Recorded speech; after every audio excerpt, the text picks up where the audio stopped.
À tous et à toutes et bienvenue dans ce cours d'optique géométrique destiné aux étudiants de la filière ICMIS2. Bon, je me présente, je m'appelle Youssef Belkacmi, je suis professeur à la faculté polydisciplinaire de Ouarzazate.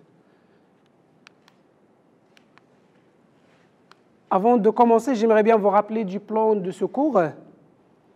Le premier chapitre traite les lois de l'optique géométrique. Le deuxième chapitre aborde les systèmes à face plane. Le troisième chapitre traite les systèmes à face sphérique. Dans le quatrième chapitre, on va traiter les lentilles minces de l'approximation de Gauss. Le dernier chapitre sera consacré à quelques instruments d'optique géométrique, notamment la loupe, le microscope et l'œil. Je vous rappelle que nous avons arrivé au troisième chapitre, qui est consacré au système à face sphérique. Dans ce chapitre, on va voir deux éléments essentiels, le miroir sphérique et le dioptre sphérique. Je vais commencer par le miroir sphérique. Comme définition, un miroir sphérique, c'est une portion d'une sphère parfaitement réfléchissante sur l'une de ses faces. Et on peut distinguer deux types de miroirs sphériques. C'est la lumière, ou plutôt c'est la réflexion se produit vers l'intérieur de la sphère. Le miroir est déconcave, c'est le cas de la figure 1. Par contre, si la lumière se réfléchit vers l'extérieur de la sphère, le miroir est déconvexe, c'est le cas de la figure 2. Il faut noter dans ce cas que si le rayon SC est négatif, vu le sens de propagation de la lumière de la gauche vers la droite, on dit que le miroir il est concave. Par contre, si le rayon SC est négatif, alors on dit que le miroir est convexe. Alors, je vais démontrer la formule de conjugaison de l'approximation de Gauss. Comme définition, une formule de conjugaison, c'est une relation entre la position d'un objet A et de son image A'. On peut donner cette formule de conjugaison en utilisant le centre du miroir, le centre C, et dans ce cas, on parle de la formule de conjugaison origine au centre. On peut la donner en utilisant le point S, dans ce cas, on parle d'une formule de conjugaison origine au sommet. On peut également utiliser un autre point, le foyer, et on parle d'une formule de conjugaison origine au foyer. Le centre C et le sommet S présentent quelques particularités. Tout d'abord, tout rayon incident passant par le centre optique C d'un miroir sphérique revient sur lui-même après réflexion. Alors, si je considère un rayon qui passe par le centre C, il va se réfléchir sur lui-même. Pourquoi? C'est tout simplement parce que l'angle d'incidence dans ce cas vaut 0 et par conséquent, l'angle de réflexion doit être également 0. On est bien conforme avec la deuxième loi de la réflexion. La deuxième des choses, tout rayon incidence en S sur le miroir, il réfléchit symétriquement par rapport à l'axe optique. Alors, le cas de ce rayon qui va se réfléchir au point S, l'angle d'incidence dans ce cas, c'est I, et par conséquent, l'angle de réflexion est égal, donc la même mesure. C'est toujours la deuxième loi de la réflexion. Formule de conjugaison de l'approximation de Gauss. On va démontrer la formule de conjugaison avec origine au sommet. Pour cela, on va considérer un point d'objet réel A situé sur l'axe optique d'un miroir concave. L'image A' de l'objet A située au point d'intersection de deux rayons. Pourquoi? C'est tout simplement parce que deux rayons sont largement suffisants pour tracer l'image d'un objet qui est ponctuel. Donc ces deux rayons sont les suivants. Le premier rayon, c'est un rayon confondu avec l'axe optique. Donc un rayon qui arrive en passant par le centre C et qui va se réfléchir sur lui-même en noir. Un deuxième rayon émis de point A et qui va se réfléchir au point I, c'est le rayon en rouge. Donc ce rayon, il va se réfléchir au point I de sorte à ce qu'il soit symétrique par rapport à la normale. La normale dans ce cas, c'est IC ou bien CI. Je note également que H présente la projection orthogonale de I sur l'axe optique. S représente le sommet du miroir considéré IA', bien sûr, c'est l'image de A. On va également adopter cette notation, l'angle alpha, l'angle oméga et l'angle alpha'. A' se trouve au point d'intersection du rayon réfléchi, donc il va se réfléchir au point I, et de deuxième rayon, c'est ce qui représente en fait l'axe optique dans ce cas. Alors, formule de conjugaison avec origine au sommet de l'approximation de Gauss. Alors, de l'approximation de Gauss, approximation des angles petits. Dans cette approximation, les points H et S sont pratiquement confondus. Les angles alpha, alpha' et oméga peuvent être assimilés à leur tangente. Ça veut dire que la tangente de alpha est égale à alpha, presque. La tangente de alpha' est égale à alpha'. Et la tangente de oméga est égale à oméga. Il faut noter également que la tangente de alpha, c'est l'opposé divisé par l'adjacent. Donc la tangente de alpha, c'est HI divisé par HA. La tangente de alpha', donc alpha', c'est HI divisé par HA'. Et la tangente de oméga, c'est HI divisé par HC. Je vais utiliser également le triangle AIC, donc AIC, et le triangle A'IC. Dans ce triangle-là, la somme des angles intérieurs doit être égale à P, ce qui permet d'écrire la première relation I plus alpha plus entre parenthèses P moins oméga est égal à P. On peut la réécrire sous cette forme, I est égal à oméga moins alpha. En utilisant le deuxième triangle A'IC, je peux écrire que I plus oméga plus entre parenthèses P moins alpha' est égal à P.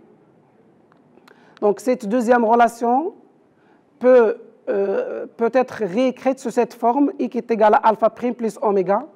Et une identification entre l'équation 4 et l'équation 5, je peux écrire que alpha' plus alpha est égal à 2 oméga. Je vais utiliser l'équation 1, l'équation 2, l'équation 3 et l'équation 6 en remplaçant bien sûr H par S. On va déduire cette formule de conjugaison. C'est ce qu'on appelle la formule de conjugaison origine au sommet. Cette formule permet de donner la position de l'image A' par rapport au sommet S, en connaissant bien sûr la position de l'objet par rapport au sommet, en fonction du rayon SC ou bien en fonction de R, parce que SC c'est le rayon. Alors, une remarque, c'est que cette relation que nous venons d'établir est générale, quelle que soit la nature du miroir, concave ou bien convexe. À partir de cette formule de conjugaison, on peut déduire une autre formule de conjugaison origine au centre, en utilisant bien sûr la relation de Charles. Cette relation est donnée comme suivante. 1 sur CA' plus 1 sur CA est égal à 2 sur CS. Or, dans ce cas, CS, c'est moins R. Et finalement, donc, on a moins 2 sur R. Donc, c'est également une relation de conjugaison qui permet de donner la position de l'image A' par rapport au centre C en connaissant la position de l'objet par rapport au centre C. Foyer principaux, objet, image d'un miroir sphérique. Alors, qu'est-ce que c'est qu'un foyer principal objet? Le foyer principal objet, c'est l'antécédent F, c'est un point objet d'un point image situé à l'infini. Ça veut dire, si on rejette l'image à l'infini, donc SA' qui est vers l'infini, on a bien une image A, donc un objet plutôt A qui va se former exactement au foyer principal objet. Après, donc SA' tend vers l'infini, on a bien 1 sur SA' qui est égal à 0.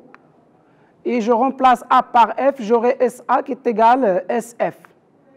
Et d'après la formule de conjugaison que nous venons de démontrer, je vais remplacer SA', donc je vais remplacer 1 sur SA' par 0, et j'aurai normalement, au lieu de A, j'aurai F.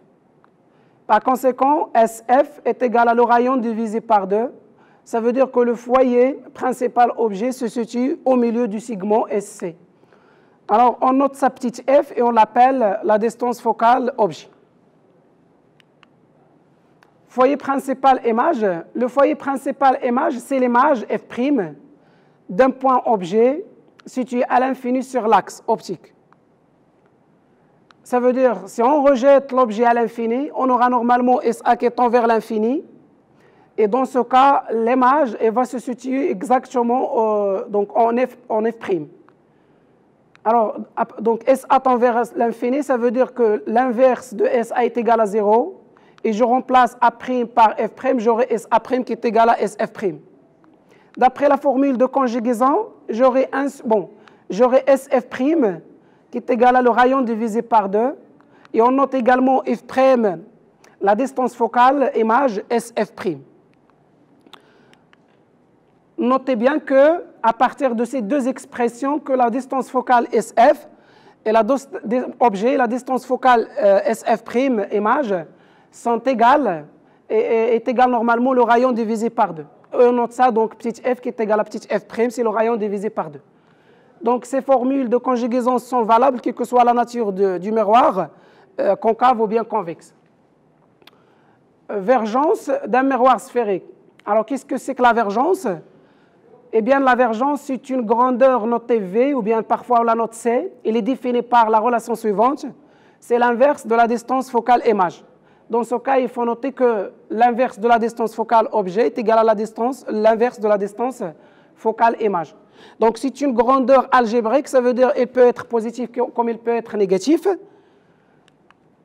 Et il est exprimé en mètre moins 1, ou plus généralement en dioptrie, et on la note delta minuscule. Donc, si la vergence est supérieure à 0, le miroir dans ce cas est divergent, et on est bien en présence d'un miroir qui est convexe. C'est la vergence est négative plutôt, donc le miroir est dit convergent, et donc ceci concerne le cas d'un miroir qui est concave.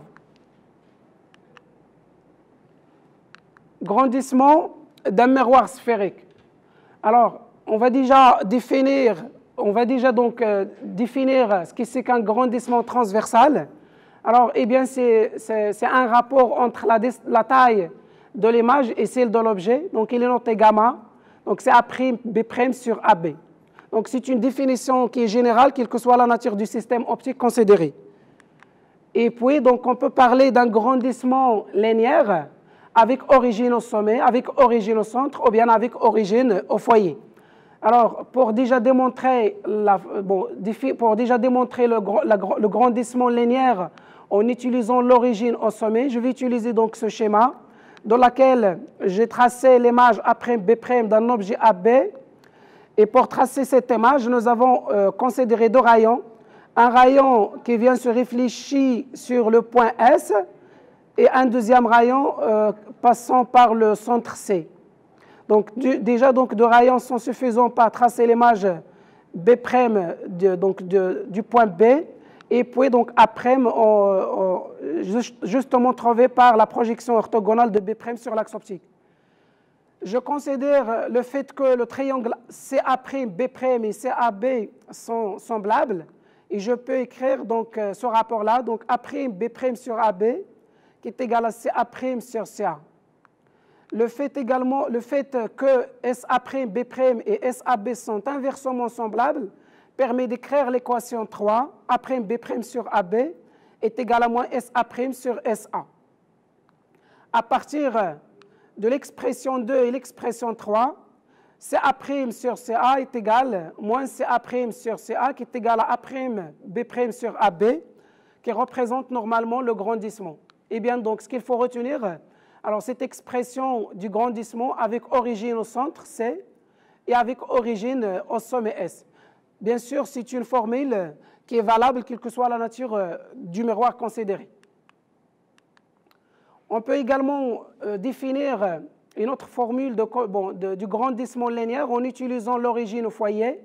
Et pour cela, donc, j'ai tracé l'image A'B' d'un objet AB en traçant un rayon qui arrive parallèle à l'axe et qui va se réfléchir en passant par le foyer, objet ou bien image, puisqu'ils sont les mêmes pour un miroir sphérique. Un deuxième rayon, c'est un rayon qui passe par le foyer et qui va se réfléchir en allant parallèle à l'axe. j'utilise également le fait que FSG et FAB sont deux triangles qui sont semblables. Donc, ceci me permet d'écrire que SG sur AB est égal à FS sur FA. Il faut noter également que SG est égal à A'B'. Je remplace dans cette expression, j'aurai A'B' sur AB qui est égal à FS sur FA. Dans les deux triangles FSI et FA'B', je peux écrire également A'B' sur SE est égal à FA' sur FS, sachant que SE est égal à AB. Donc, ceci permet d'écrire l'équation 5, A'B' sur AB est égal à FA' sur Fs. Alors, une identification entre la formule 4 et la formule 5, on peut déduire que Fs sur Fa est égal à Fa' sur Fs, qui est égal à A'B' sur AB. Donc, à partir de l'équation 4 et l'équation 5, le grandissement devient A'B' sur AB, c'est la définition générale, qui est égal à Fs sur Fa, ou bien Fa' sur Fs.